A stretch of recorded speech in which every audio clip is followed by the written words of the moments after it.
ॐ तव कथामृतं तप्तजीवनं कविभिरडितं कल्मषापहं श्रवणमङ्गलं श्रीमदाततं भुवि गृह्णन्ति ये भूरिदा जनाः। श्री श्री रामकृष्ण कथामृत चतुर्थ परिच्छेद फ्री विल और गॉड्स विल यंत्र रूढ़ानी माया। श्री रामकृष्ण আমি তো মুখ্যু, আমি কিছু জানি না। তবে এসব বলে কে? আমি বলি, মা আমি যন্ত্র, তুমি যন্ত্রী। আমি ঘর, তুমি ঘরণী। আমি রথ, তুমি রথী। যেমন করাও তেমনি করি, যেমন বলাও তেমনি বলি, যেমন চালাও তেমনি চলি। নাহং নাহম তুহু তুহু।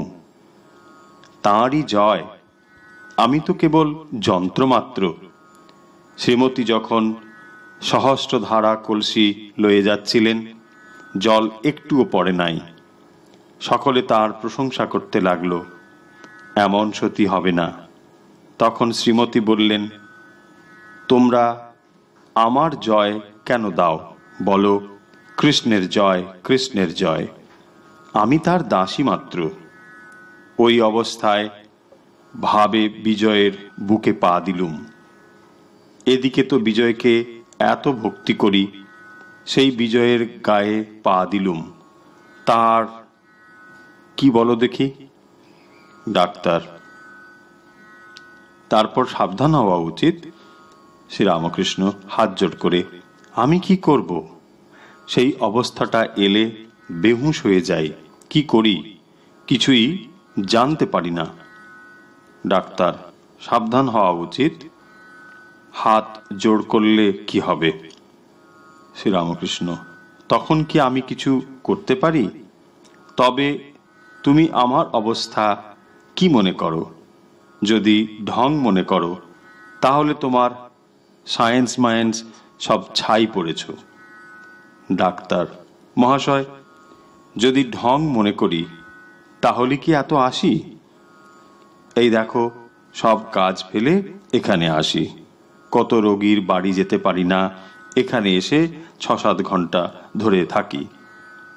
শ্রীরামকৃষ্ণ, সেজবাবুকে বলেছিলাম, তুমি মনে করো না যে তুমি একটা বড় মানুষ। আমায় মানছ বলে আমি কৃতার্থ হয়ে গেলুম। তা তুমি মানো আর নাই মানো, তবে একটা কথা আছে, মানুষ কি করবে তিনিই মানাবেন। ঈশ্বরীয় শক্তির কাছে মানুষ খড়কুটো। ডাক্তার, তুমি কি মনে করেছ অমুক মার তোমায় মেনেছে বলে আমি তোমায় মানব? তবে তোমার সম্মান করি বটে, তোমায় রিগার্ড করি, মানুষকে যেমন রিগার্ড করে। শ্রীরামকৃষ্ণ, আমি কি মানতে বলছি গা? গিরিশ ঘোষ, উনি কি আপনাকে মানতে বলছেন? ডাক্তার শ্রীরামকৃষ্ণের প্রতি, তুমি কি বলছো, ঈশ্বরের ইচ্ছে? শ্রীরামকৃষ্ণ, তবে আর কি বলছি, ঈশ্বরীয় শক্তির কাছে মানুষ কি করবে? অর্জুন কুরুক্ষেত্র যুদ্ধে বললেন, আমি যুদ্ধ করতে পারবো না, জ্ঞাতি বধ করা আমার কর্ম নয়। শ্রীকৃষ্ণ বললেন, অর্জুন তোমায় যুদ্ধ করতেই হবে, তোমার স্বভাবে করাবে। শ্রীকৃষ্ণ সব দেখিয়ে দিলেন। এই সব লোক মরে রয়েছে। শিখরা ঠাকুর বাড়িতে এসেছিল। তাদের মতে অশ্বত্থ গাছে যে পাতা নড়ছে সেও ঈশ্বরের ইচ্ছায়। তার ইচ্ছে বই একটি পাতাও নড়বার জো নেই। ডাক্তার, যদি ঈশ্বরের ইচ্ছা, তবে তুমি বকো কেন? লোকেদের জ্ঞান দেবার জন্য অত কথা কও কেন? শ্রীরামকৃষ্ণ, তিনি বলাচ্ছেন তাই বলি। আমি যন্ত্র, তিনি যন্ত্রী। ডাক্তার, যন্ত্র তো বলছো, হয় তাই বলো, নয় চুপ করে থাকো, সবই ঈশ্বর।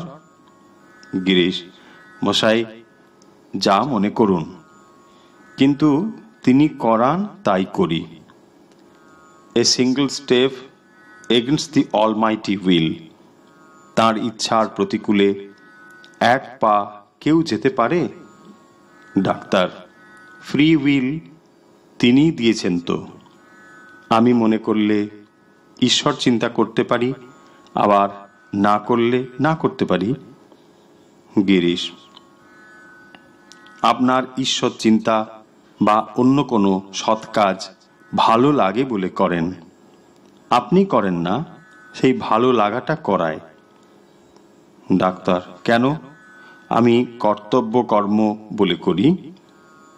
গিরিশ, সেও কর্তব্য কর্ম করতে ভালো লাগে বলে। ডাক্তার, মনে করো একটি ছেলে পুড়ে যাচ্ছে, আমি বাঁচাতে যাওয়া কর্তব্য বোধে। গিরিশ, ছেলেটিকে বাঁচাতে আনন্দ হয়, তাই আগুনের ভেতর যান। আনন্দ আপনাকে নিয়ে যায়। চাটের লোভে গুলি খাওয়া। সকলের হাস্য। শ্রীরামকৃষ্ণ, কর্ম করতে গেলে আগে একটি বিশ্বাস চাই, সেই সঙ্গে জিনিসটি মনে করে আনন্দ হয়, তবে সে ব্যক্তি কাজে প্রবৃত্ত হয়। মাটির নিচে এক ঘড়া মোহর আছে, এই জ্ঞান, এই বিশ্বাস প্রথমে চাই। ঘড়া মনে করে সেই সঙ্গে আনন্দ হয়, তারপর খুঁড়ে। খুঁড়তে খুঁড়তে ঠং শব্দ হলে আনন্দ বাড়ে, তারপর ঘড়ার কানা দেখা যায়, তখন আনন্দ আরো বাড়ে। এই রকম ক্রমে ক্রমে আনন্দ বাড়তে থাকে। আমি নিজে ঠাকুর বাড়ির বারান্দায় দাঁড়িয়ে দেখেছি, সাধু গাঁজা তৈরি করছে আর সাজতে সাজতে আনন্দ। ডাক্তার, কিন্তু আগুন হিটও দেয়, আবার লাইটও দেয়। আলো তো দেখা যায় বটে, কিন্তু উত্তাপে গা পুড়ে যায়। ডিউটি, কর্তব্য কর্ম করতে গেলে কেবল আনন্দ হয় তা নয়, কষ্টও আছে। মাস্টার গিরিশের প্রতি, পেটে খেলে পিঠে সয়, কাউকেও কষ্টতেও আনন্দ হয়। গিরিশ ডাক্তারের প্রতি, ডিউটি শুষ্ক। ডাক্তার, কেন? গিরিশ, তবে সরস। সকলের হাস্য। মাস্টার, বেশ। এইবার লোভে গুলি খাওয়া এসে পড়ল। গিরিশ ডাক্তারের প্রতি, সরস, নচেত ডিউটি কেন করেন? ডাক্তার, এইরূপ মনের ইনক্লিনেশন, মনের ওই দিকেই গতি। মাস্টার গিরিশের প্রতি, পোড়া স্বভাবে টানে। হাস্য। যদি একদিকে ঝোঁকি হলো, তবে ফ্রি উইল কোথায়? ডাক্তার, আমি ফ্রি উইল একেবারে বলছি না। গরু খুঁটিতে বাঁধা আছে, দড়ি যতদূর যায় তার ভেতর ফ্রি, দড়ি টান পড়লে আবার।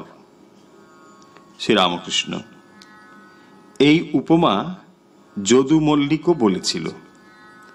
ছোট নরেনের প্রতি, এটি ইংরেজিতে আছে। ডাক্তারের প্রতি, দেখো, ঈশ্বর সব করছেন, তিনি যন্ত্রী, আমি যন্ত্র। এ বিশ্বাস যদি কারো হয়, সে তো জীবনমুক্ত। তোমার কর্ম তুমি করো, লোকে বলে করি আমি। কিরকম জানো? বেদান্তের একটি উপমা আছে। একটা হাঁড়িতে চাল চড়িয়েছে, আলু বেগুন সব ভাতে দিয়েছ। খানিক পরে আলু বেগুন চাল লাফাতে থাকে, যেন অভিমান করছে, আমি নড়ছি, আমি লাফাচ্ছি। ছোট ছেলেরা দেখলে ভাবে আলু পটল বেগুন ওরা বুঝি জীবন্ত, তাই লাফাচ্ছে। যাদের জ্ঞান হয়েছে তারা কিন্তু বুঝিয়ে দেয় যে এই সব আলু বেগুন পটল এরা জীবন্ত নয়, নিজে লাফাচ্ছে না। হাড়ির নিচে আগুন জ্বলছে, তাই ওরা লাফাচ্ছে। যদি কাঠ টেনে লওয়া যায় তাহলে আর নড়ে না। জীবের আমি কর্তা এই অভিমান অজ্ঞান থেকে হয়। ঈশ্বরের শক্তিতে সব শক্তিমান। জ্বলন্ত কাঠ টেনে নিলে সব চুপ। পুতুল নাচের পুতুল বাজিকরের হাতে বেশ নাচে। হাত থেকে পড়ে গেলে আর নড়ে না, চড়ে না। যতক্ষণ না ঈশ্বর দর্শন হয়, যতক্ষণ সেই পরশমণি ছোঁয়া না হয়, ততক্ষণ আমি কর্তা এই ভুল থাকবে। আমি সৎ কাজ করছি, অসৎ কাজ করছি, এই সব ভেদবোধ থাকবেই থাকবে।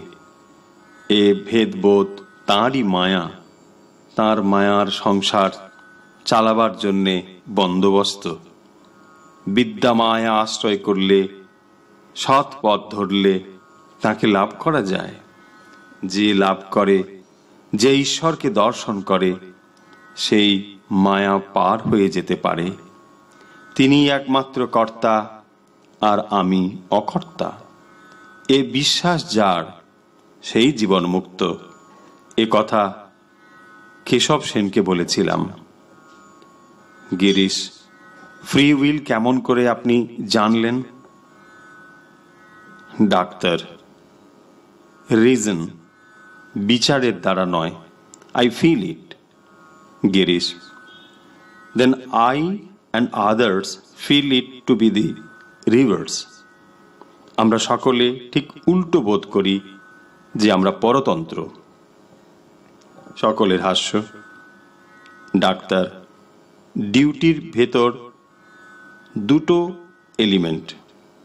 ডিউটি বলে কর্তব্য কর্ম করতে যাই, পরে আহ্লাদ হয়। কিন্তু ইনিশিয়াল স্টেজে গোড়াতে আনন্দ হবে বলে যাই না।